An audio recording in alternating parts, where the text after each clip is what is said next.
আসসালামু আলাইকুম, কেমন আছেন রে? আশা করি সবাই ভালো আছেন। আজকে আমি তোমাকে একটা ডিম দিয়ে ঢেঁড়স ভাজি করে দেখাবো। আজকাল অনেক দেখছি বুঝছেন, ইন্টারনেটে ঢেঁড়স ভাজিতে ডিম ভাজি করছে। তো ফার্স্টে এরা কড়াইয়ের মধ্যে তেল দিয়ে পেঁয়াজ কুচি আর ঝাল কুচি দিয়ে সুন্দর করে ওটাকে না লাল লাল করে ভাজি নেবো। লাল লাল করে ভাজি না নিলে তো হবে না। লাল লাল করে ভাজি নেওয়ার পর যখন দেখবো হয়ে গেছে, তখন এর মধ্যে যে ঢেঁড়সগুলো কেটে দিয়েছিল ভিন্ডি এলাকায় আমি ঢেঁড়স করছি। এই যে ঢেঁড়সগুলো কেটে দিয়েছি না, ওই ঢেঁড়সগুলোর মধ্যে সব কিছু ঢেলে দেবো, দিয়ে ওই ঢেঁড়সগুলোকে আনা কিছুক্ষণ ভেজে নেবো। ভেজে দিয়ে আনা সিদ্ধ করে নেবো। এরপর ভাজির মধ্যে সামান্য পরিমাণ লবণ দেবো, তারপর ওটি আনা হলুদ দেবো, দিয়ে সুন্দর করে সুন্নি দিয়ে লাড়া চাড়ে দেবো। লাড়া চাড়ে না দিতে হবে না, বুঝেননি? তারপর সুন্দর করে 2 মিনিটের জন্য এই ঢেঁড়স ভাজি নেবো। ভেজে নিয়ে ওর মধ্যে সামান্য পরিমাণ পানি দেবো, দিয়ে ওটা সিদ্ধ করবার লাগিয়ে দেবো।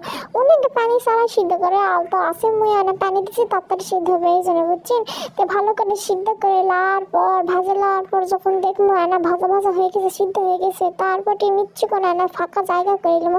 জায়গা কি জন্য করলেছি জানেন? এটি হচ্ছে আর ডিম দেবো, এই জন্য সুন্দর করে একটা জায়গা করে নিয়েছি। তারপর আর ডিম ওর মধ্যে ছাড়িয়ে দিব সুন্দর করে, দিয়ে ওটি সামান্য পরিমাণ লবণ দেবো, দিয়ে ডিম সহ ওই ভাজি সুন্দর করে ভাজি নেবো। ইনকা করে কে কে ঢেঁড়স ভাজি খাচ্ছেন সবাই আমাকে কমেন্ট করে জানাবেন। হেভি টেস্ট কিন্তু ভাই। মুই ফার্স্টে ভাবিচ্ছি নেই ক্যাঙ্কা হবে নেটে দেখছি, তারপর মুই যখন ভাজি দিই তারপর দেখছি তো ভালোই লাগছে, খাতে তো টেস্টি হচ্ছে। এই জন্য তোমরা ইনকা করে রান্নার টেস্ট করবেন, বুঝছেন? তারপর সুন্দর করে ভাজে লাওয়ার পর যখন দেখবেন হয়ে গেছে লাল লাল হয়েছে, তখন সুন্দর আর প্লেট নেবেন, দিয়ে ওটি পরিবেশন করবেন। তাহলে আজকে অনেক কথা বলছে, আর কথা তোমরা সবাই ভালো থাকবেন। আল্লাহ হাফেজ। আর আমার চ্যানেল তোমরা সাবস্ক্রাইব আর ফলো দিতে হবে, বুঝছেন?